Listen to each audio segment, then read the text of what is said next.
Hello, welcome to guidance. सिम्प्लिफायच्या या सिरीजमध्ये तुमचं स्वागत आहे आणि ह्या नेक्स्ट एपिसोडमध्ये पण तुमच्या सगळ्यांचं स्वागत आहे. आजचा टॉपिक आहे तो आहे 2+2 समिट. ऑलराईट, इंडिया आणि युएसए मध्ये जी 2+2 समिट झाली साधारणपणे 22-21 ऑक्टोबरला, त्याबद्दल आज आपण सिम्प्लिफाय करणार आहोत. पण त्या टॉपिकच्या पुढे जाण्याच्या आधी माझं एक काम आहे जे तुम्हाला सांगायचंय की तुमचा जो रिस्पॉन्स मिळतोय आम्हाला युट्यूबवरती तो आम्हाला एनालिटिक्स वरतून लक्षात येत आहे. त्याच्यावरती आमची तुम्हाला रिक्वेस्ट आहे की भरपूर लोक व्हिडिओज बघतात पण सबस्क्रिप्शन कंपॅरेटिव्हली फार कमी करतात. सो आम्हाला तुम्हाला सगळ्यांना रिक्वेस्ट करायची आहे की तुम्ही हा व्हिडिओ बघताना सबस्क्राईब सुद्धा करा. आणि ह्याच वर्षीच्या शेवटपर्यंत आमचा टार्गेट आहे की 10,000 सबस्क्रायबर्स पर्यंत आम्हाला पोहोचायचं आहे. सो आमची रिक्वेस्ट आहे की जास्तीत जास्त लोकांपर्यंत आमचा हा व्हिडिओ शेअर करा आणि सिम्प्लिफाय सिरीज बद्दल त्यांना सांगा, कारण का त्यांनाही या गोष्टीचा फायदा होईल आणि तुम्हालाही या गोष्टीचा फायदा होतच आहे असं आम्ही नक्कीच अज्युम करत आहोत. असो, ह्या विषयावरती येताना आपण बघूया की पिच करणं हे माझं काम आहे. डोंट वरी, ते तुम्हाला पुढे नेणंच आहे. फाईन. 2+2 समिट, ऑलराईट, ही जी झाली ही 2 कंट्रीज मध्ये इम्पॉर्टंट झाली. एक आहे ऑब्विसली इंडिया आणि दुसरी आहे United States of America. Alright, 2+2 summit ही सिम्बलाइज करते एक महत्वाची गोष्ट आणि ती म्हणजे ट्रस्ट. 2 देशांमध्ये डेव्हलप झालेला ट्रस्ट हे 2+2 समिट सिम्बलाइज करते. म्हणून ही खूप इम्पॉर्टंट आहे. ही दरवर्षी ऑलमोस्ट होते. ऑलराईट, सॉरी, ऑलमोस्ट 2 वर्षांनी होते आणि ही 2 मिनिस्टेरियल लेवलवरती ही होते. म्हणजे काय, तर युएसए कडनं 2 मिनिस्टर येणार आणि भारताकडनं 2 मिनिस्टर येणार. सो ह्या वर्षी 2020ला युएसए कडनं आले त्यांचे secretary of state Mike Pompeo आणि secretary of defence Mike Esper. ही 2 लोक त्यांच्याकडनं भारतात आली आणि भारताकडनं आपले परराष्ट्र मंत्री म्हणजे external affairs minister doctor S Jaishankar आणि आपले रक्षा मंत्री म्हणजेच राजनाथ सिंग. ऑलराईट, भारताकडनं 2, इकडनं 2, म्हणून ह्याला नाव दिलेलं आहे 2+2 मिनिस्टेरियल समिट. ऑलराईट, असो. आता ह्या समिटचा एक बॅकड्रॉप आहे. लेमोआ, कोमकासा, बेका ह्या अग्रीमेंट त्याच्यात साईन केल्या आहेत. त्याच्यावरती येण्याच्या आधी एक छोटासा ट्रिव्हिया मला तुम्हाला सांगायचं आहे की हा जो ट्रस्ट आहे तो कसा बिल्टअप झाला आणि त्याचं पुढे फ्युचर कसं होणार आहे, एक बॅकड्रॉप द्यायची इच्छा आहे. इंडिया आणि युएसएचे टेन्शन्स, बेसिकली जे रिलेशन्स आधी होते ते नक्कीच जेवढे आज पॉझिटिव्ह आहेत तेवढे आधी म्हणजे ऍज अर्ली ॲज 2004 पर्यंत पण एवढे पॉझिटिव्ह रिलेशन्स नव्हते. त्याच्यात कंटिन्युअस टेन्शन्स नक्कीच होते. ऑलराईट, आजही इंडिया युएस रिलेशन मध्ये ट्रेड कॉन्फ्लिक्ट नक्कीच चालतात पण ते निगेटिव्ह नाहीये. ते ट्रेड कॉन्फ्लिक्ट WTO लेवलवरती प्रत्येक देश एक दुसऱ्याच्या स्वतःच्या रिप्रेझेंटेशनसाठी लढत असतो.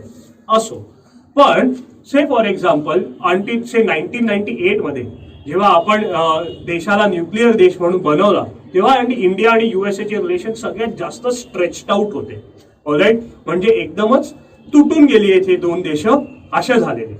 वाजपेयीजींनी त्याच्यावरती वर्कआउट केलं नक्कीच आणि काही रिलेशन्स डेव्हलप करायला सुरुवात केली आणि त्याला 4 चांद लागली. ती म्हणजे डॉक्टर मनमोहन सिंगच्या काळात जेव्हा त्यांनी न्यूक्लिअर डील साईन केली युएसए सोबत.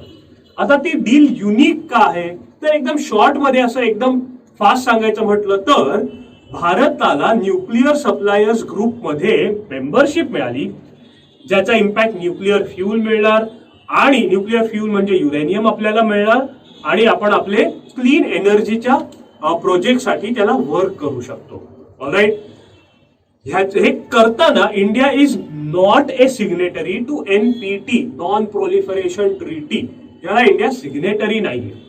ऑलराईट, सो त्याच्या कॉम्प्लेक्सिटीज काय नक्कीच आपण त्याच्यावरती एक व्हिडिओ करू जेव्हा ती सेम न्यूज कॉग्निझन्स मध्ये येईल, तेवढी इम्पॉर्टंट होईल तेव्हा नक्कीच आपण त्याच्यावरती व्हिडिओ करू.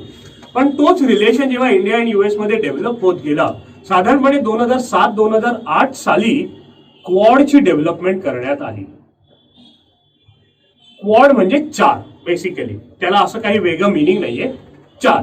तर सुरुवातीला क्वाड समिट जेव्हा झाल्या, क्वाड मध्ये बेसिकली मलबार एक्सरसाइज म्हणजे भारताच्या मलबार कोस्ट वरती डिफेन्स एक्सरसाइजेस करण्यात आल्या. आणि हे कोस्टल एक्सरसाइजेस आहेत तर साहजिकच आहे ह्याच्यात नेव्हीचा इन्फ्लुएन्स जास्त आहे. ऑलराईट. सो आता ऑब्व्हियसली जसं मी क्वाड बद्दल एक व्हिडिओ बनवलेलाच आहे की ही एक्सरसाइज काय आहे, कधी कधी झाली, काय झालं, त्याचा बॅकड्रॉप काय आहे, हा व्हिडिओ मी नक्कीच बनवलेला आहे. तुम्ही जर तो व्हिडिओ बघितला नसेल तर खालती डिस्क्रिप्शन मध्ये मी त्याची लिंक तुम्हाला देऊन ठेवीन, तुम्ही नक्कीच बघा. ऑलराईट. सो त्याच्यात डिटेलमध्ये मी जास्त जाणार नाही. सध्या ह्या वर्षी 2020 मध्ये क्वाडची जी मीटिंग होणार आहे, एक्सरसाइज जी होणार आहे, ती होणार आहे नोव्हेंबर 2020 मध्ये. आणि त्याच्यात मेंबर कंट्रीज आहेत ऑब्व्हियसली इंडिया, USA, जपान आणि ऑस्ट्रेलिया. हे 4 कंट्रीज इकडे आपले नेव्हल एक्सरसाइजेस करणार आहे. जस्ट मी तुम्हाला शॉर्ट मध्ये जर सांगायचंच म्हटलं तर ह्या क्वाड समिट्स मध्ये कशा प्रकारच्या एक्सरसाइजेस होणार आहेत, तर टेक्निकल शब्द आपण बघूया म्हणजे घोळ नको व्हायला.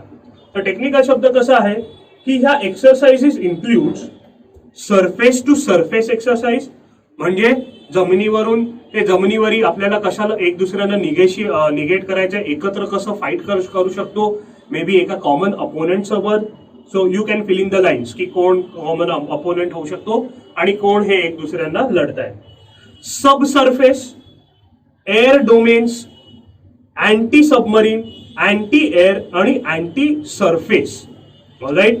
त्याच्यानंतर काही असे टेक्निकल शब्द आहेत. एक बघा, visit board search and seizure, VBSS म्हणजे काय, तर से फॉर एक्झाम्पल पायरेट्स.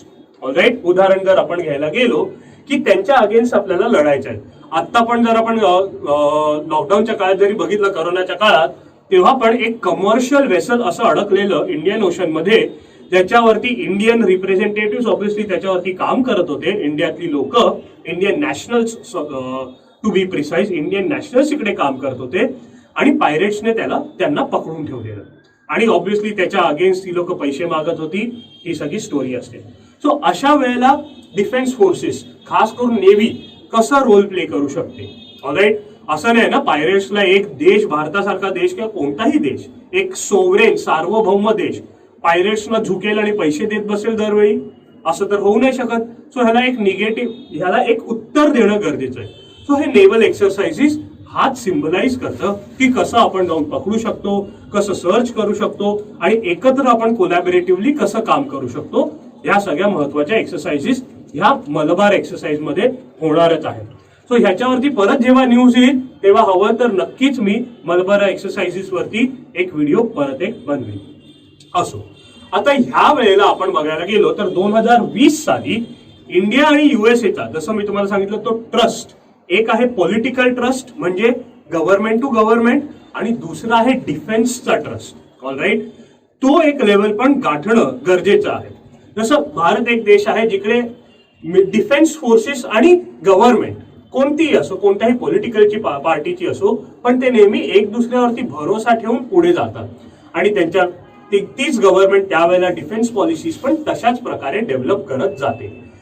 तुम्हाला जर वाईट एक्झाम्पल्स बघायचे आहेत तर तुम्हाला आपला नेबर आहे पाकिस्तान, त्याचं तुम्ही एक्झाम्पल बघू शकता की त्यांची गव्हर्नमेंट आणि त्यांच्या डिफेन्स फोर्सेस मधला किती मोठा एक कॉन्फ्लिक्ट आहे आणि त्याच्यामुळे त्या देशाची कशी वाट लागली आहे.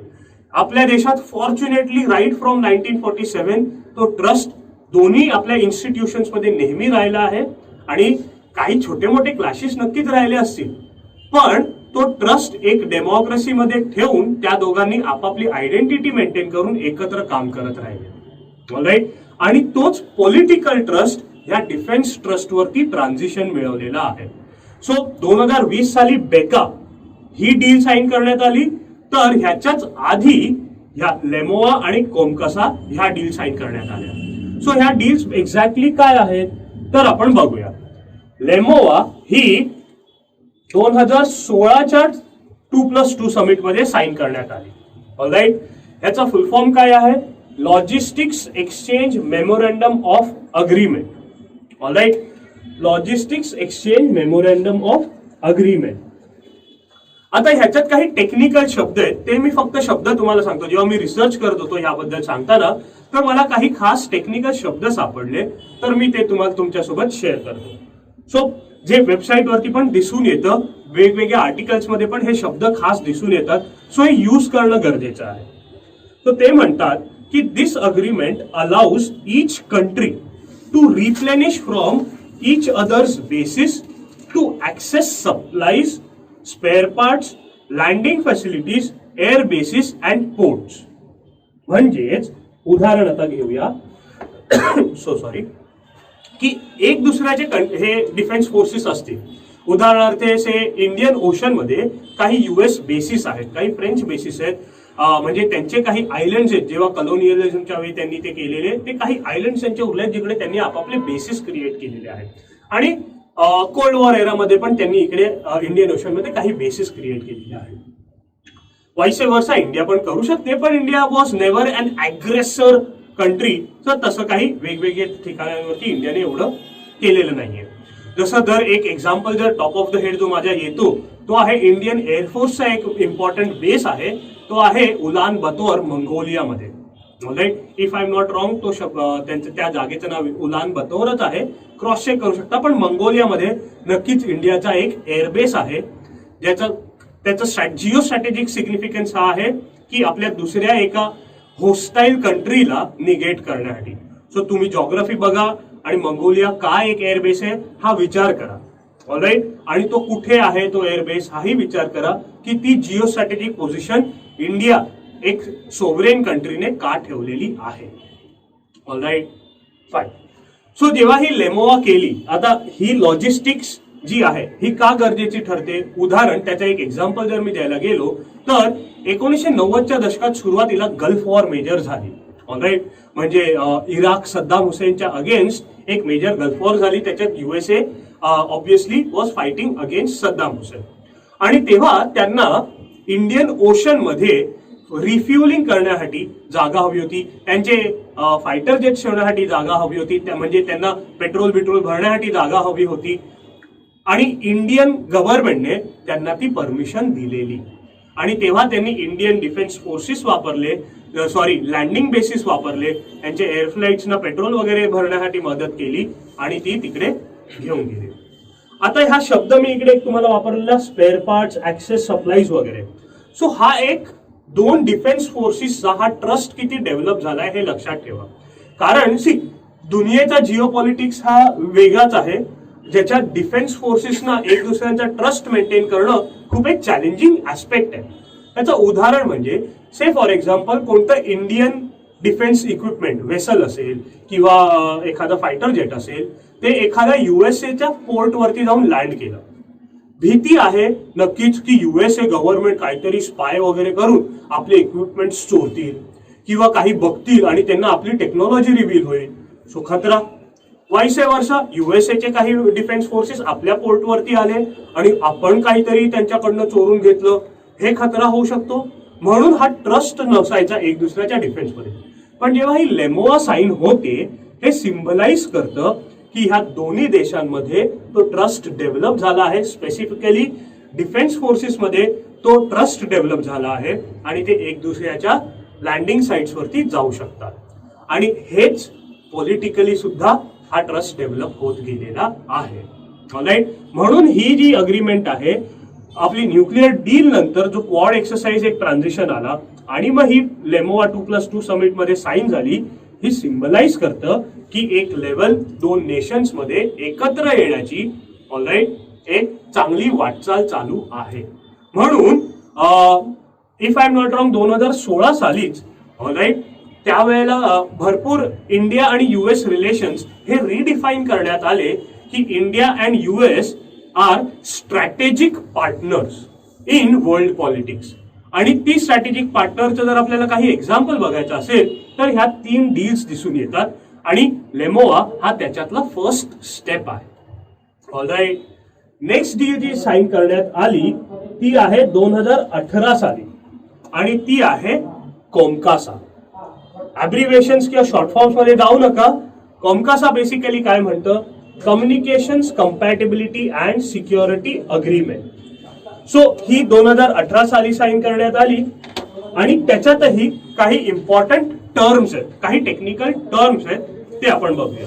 की it allows USA to provide India with its encrypted communications equipment and systems so that India and US military commanders, aircrafts and ships can communicate through secure networks in peace and war. So शब्द काय आहे, it allows USA to provide India. Alright, इकडे India काही देत नाहीये USA ला. It is allowing USA to provide India खास communication equipment. म्हणजे उदाहरण घ्या, ती USA खास एक फोन देते इंडियन डिफेन्स फोर्सेसना एक दुसऱ्यांशी कम्युनिकेट करायला, जे की सिक्युअर्ड नेटवर्क आहे.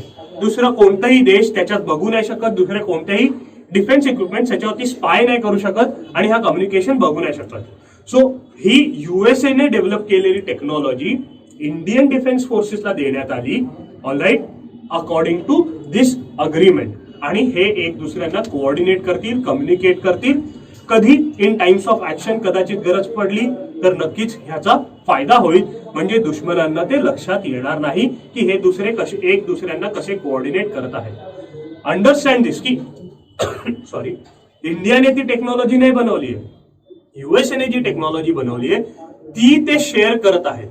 सो इमॅजिन दुसरा एक देश आहे ज्यांनी एक खास सिक्युअर्ड टेक्नॉलॉजी बनवली जी फक्त त्यांच्या डिफेन्ससाठी होती, ती त्यांनी इंडिया सोबत शेअर केली.